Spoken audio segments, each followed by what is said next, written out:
Good morning. My name is Emken-Linton, and on behalf of all of us here at Emken-Linton Funeral Home, I want to thank you very much for attending this First Responders Appreciation Luncheon. We wanted to just take a few minutes to stop what we normally do to thank the first responders for the work that they do every day to keep us safe here in Texas City. At this time, we also want to remember those who lost their lives in 9/11, that terrible day in New York City. And we also want to remember those first responders throughout the country, but especially those here in Texas City who have given their lives to protect others. At this time, I would like to ask the combined color guard from the Texas City Police and Fire Department to please come forward and to present and post the colors.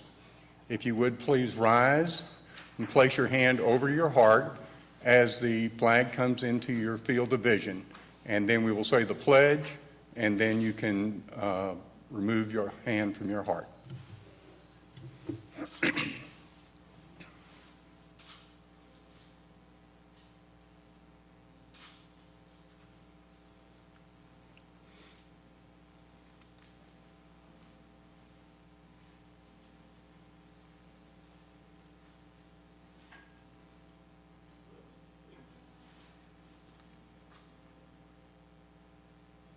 Please join me in the pledge to our flag. I pledge allegiance to the flag of the United States of America and to the republic for which it stands, one nation, under God, indivisible, with liberty and justice for all.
Thank you very much. You may be seated. We want to thank everybody for attending today, but we have some people that I'd like to give a special introduction to. First, we have the mayor of our city, Matt Doyle, who's here. We also have members of the City Commission. We have our Mayor Pro Tem, Phil Roberts, here. We have City Commissioner Thelma Bowie, Jamie Clark, Bruce Clausen, and Deanne Haney. And we want to thank all of you for the leadership you provide our city. We also have the chiefs of the fire and police department here. We have Chief Robert Burby with the police department here, and we also have Chief David Zackrell with the fire department. Thank you very much for the leadership that you provide here also. At this time, I'd like to ask Mayor Doyle if you would come forward, please, and make a few comments.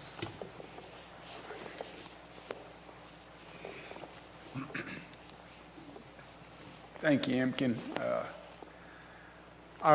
Yesterday I was traveling back from Frankfurt, Germany, and just so you'll know what an impact 9/11 made and what respect the whole world has for first responders. Before the largest plane I've ever flown on in my entire life took off, they had a moment of silence for the lives that were lost on 9/11 in New York City. So it not only had a gigantic impact in this country, it had a gigantic impact around the world. And, you know, I can't thank the first responders that are in this room, the men and women that have served in the military and may currently be serving in the military, for giving us the right to work, recreate, and worship every day. As I always tell the ladies and gentlemen that I'm lucky enough to work with at the city that are our first responders, I get to go home and take it easy and kind of unplug all the time And you know as well as I do that they're on call 24/7, and certainly they're always ready to help us in any form or fashion that they're asked to do. So I want to thank all of you that are here today, all of you that weren't able to make it, and all of the first responders across the United States for what they do for us each and every day. So I appreciate, more importantly, Emken-Linton Funeral Home, Emken-Linton and his family, and all the people that are a part of Legacy Funerals Homes, what they do for our communities and their special attention to what community is all about. So thanks again. Thank you, Mayor. Appreciate that. Now would like to call upon Chief of the Fire Department, David Zackrell, if you please come forward and make a few comments.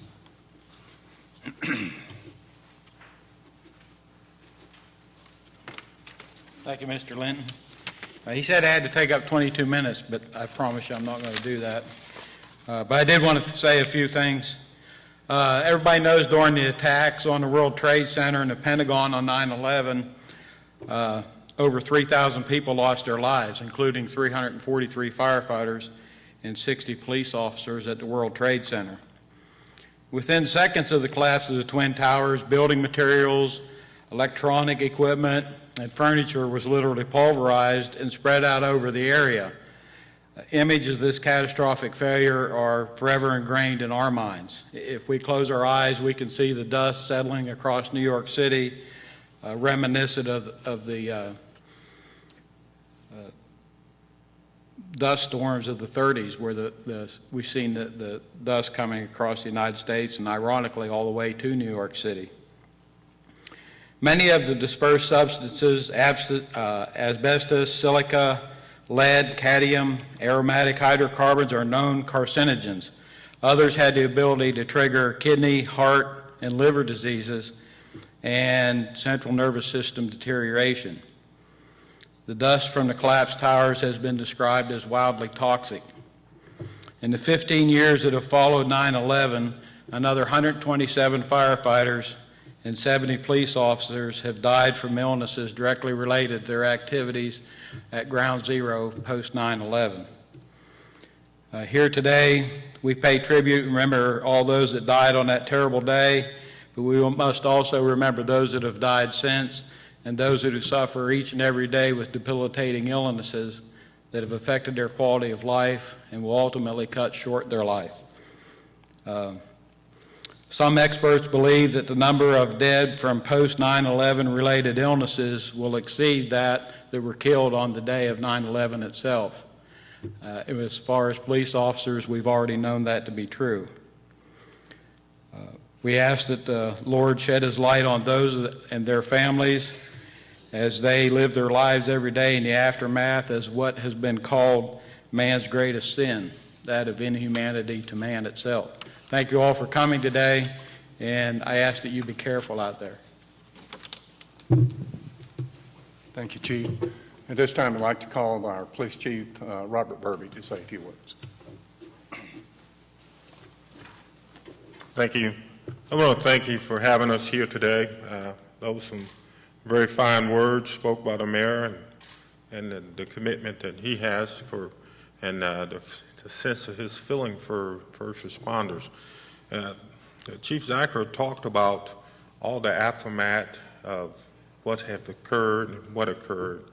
And yesterday, it was a day that I myself thought about 9/11 and the protests going around the country about standing for the national anthem and all these other different things. And I'd like to say today, the commitment to service is larger than oneself. Every time I hear the national anthem or see the flag, I show the due respect. And for years and years, there's this feeling that I feel when I hear the national anthem. This is a free country. And for all those people who lost their lives serving and protecting that flag, I think about them. And first responders, the commitment to service, it can't get too bad for us to go to. We can't say that it's too bad we're not coming. Police and fire is going to be there. And that is something that's bigger than oneself, that commitment to service. And for us here in Texas City, we have a very fine team here. Police and fire, it's almost one word. I know we talk about one another a lot and jab one another about things, but we're there for them and they're there for us. And we couldn't do what we do without having the mayor and the commissioners and the citizens supporting us. I think that a couple of years ago, I think this is our third year having this venue here. I was concerned that 9/11 was getting to be a faded memory, but I see here in Texas City that's not the case. I'm so proud to be here, and thank you, Ms. Emken-Linton, for having us here, and the staff for putting this on, and may God bless America. Thank you. Thank you very much, Chief. We're very happy to have all of you first responders here and appreciate the efforts that you do. Some of you may not know, but we're kind of familiar with being first responders here at Emken-Linton Funeral Home. For 50 years, we provided emergency ambulance service to the citizens of this community. And I know things have changed over the 50 years with changes in training and equipment and everything, but I think one of the things that probably hadn't changed is the fact that when you get an emergency call, you're told what it is. But it's only until you get to the scene that you're able to assess the situation and take appropriate action, excuse me, to minimize the emergency. It's comforting here in Texas City because of the leadership of our mayor, city commissioners, police and fire chief, to know that when here in Texas City, if you ever have to call a first responder, that you know that the person that arrives will be well-trained and will have the proper equipment to address the situation and will be professional in their work. We're very fortunate to have that here in Texas City. And on behalf of all the citizens of Texas City who are covered by that and who don't thank you every day, we wanted to say thank you very much and appreciate the work that you do as a first responder. At this time, I would like to ask the bagpiper to come forward, and he is going to play Amazing Grace.